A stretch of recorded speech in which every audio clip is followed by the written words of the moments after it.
Escuchado durante muchísimos años el tema del tren de cercanía. Oye, Yapótama, venía un proyecto, no se concretaba.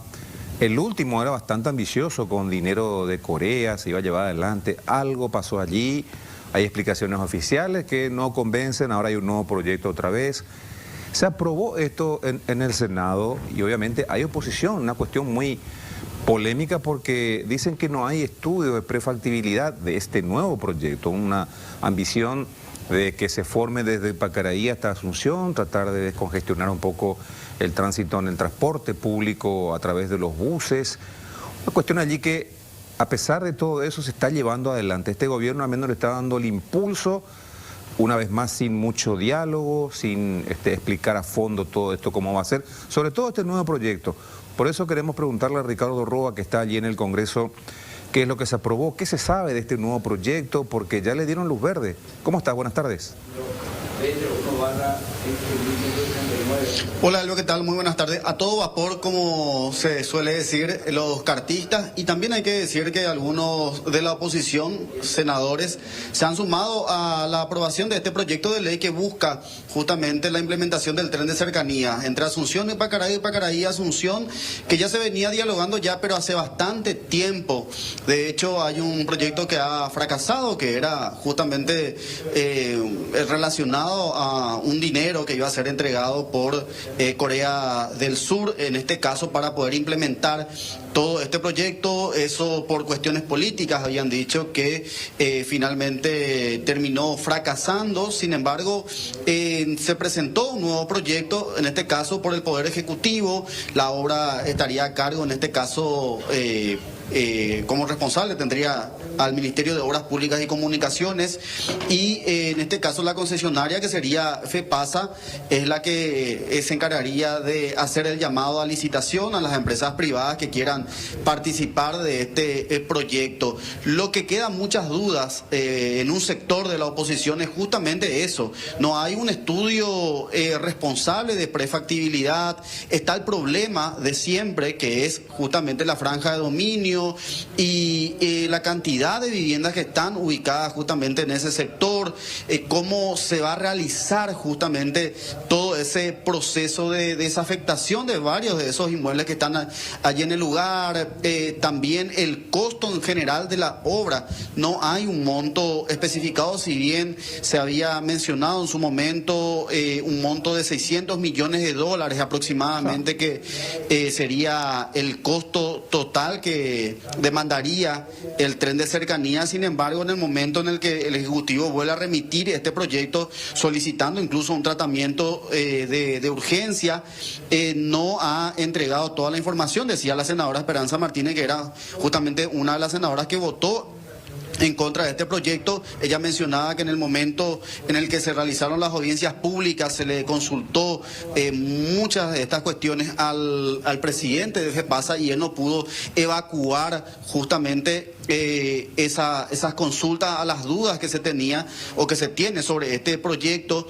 Decían, por ejemplo, el senador Ignacio Iramay, que él, por una cuestión de responsabilidad parlamentaria, iba a votar, y lo hizo así, votó en contra de esta iniciativa por el temor de que esto se vuelva a convertir en una especie de metrobús fallido, como el que se implementó durante el gobierno de Horacio Cartes, o se intentó llevar adelante y al final terminó fracasando. Sin embargo, algunos legisladores, como por ejemplo la senadora Celeste Amarilla, ella sí acompañó con su voto, dijo que le daba un voto de confianza al gobierno, pero esperaba que esta vez no se robe el dinero, decía ella, y finalmente se pueda llevar adelante. Todos, por supuesto, están de acuerdo que la cuestión de transporte público, implementar nuevos sistemas de movilidad, es urgente y es necesario. Sin embargo, lo que se cuestiona es los pocos informes que se tienen al respecto, y de la manera o la forma en cómo esto se va a llevar adelante. Son lo que queda todavía como dudas. Bueno, ahora este proyecto pasa para su análisis a la Cámara de Diputados, Elvio. Bueno, Al margen de esto que todavía va a dar mucho que hablar, de todo lo que ya ha dado que hablar en todos estos años por uno, y el periodismo ya es en Duma y asunto, o sea, cuando esté venga tío Yepo. Vamos a darle una pausa a esto porque hay mucho por decir y va a llevar mucho tiempo, porque también, y vemos que sigue la cuestión de el RUN, el Registro Unificado Nacional, que el gobierno pregona que va a solucionar los problemas de titulación de nuestras tierras.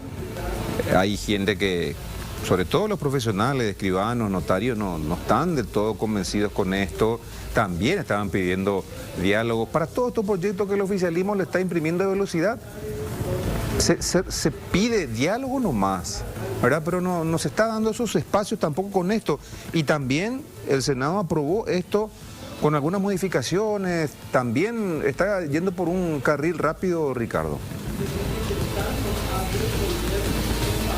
Sí, de hecho que en la Cámara de Diputados, cuando se trató luego ya de que se haya aprobado el proyecto que crea el registro unificado, en diputados testaron uno de los artículos, que es el artículo 126, que hablaba, por ejemplo, sobre la no necesidad de la presentación de certificados en este caso, de condición de dominio del inmueble para realizar el registro. En la Cámara de Diputados habían dicho que esto causaba mucha preocupación.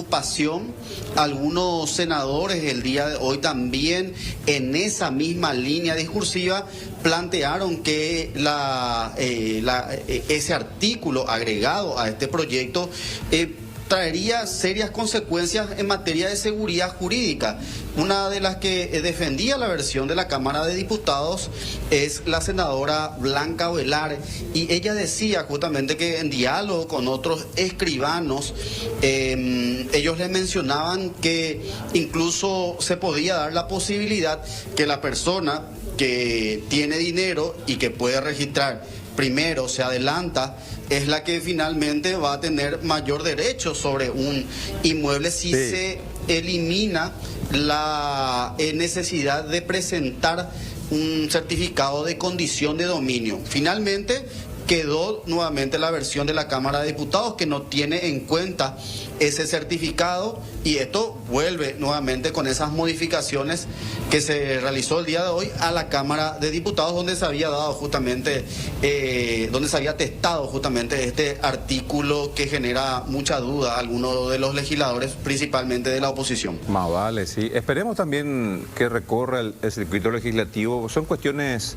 bien técnicas que conviene consultarlas también con los escribanos, los notarios, que de hecho andan recorriendo los programas expresando la preocupación también, y va a llegar el momento que siga el debate cuando se dé el tratamiento en esta otra Cámara también. Ricardo, agradecido con los datos. Un abrazo, señor.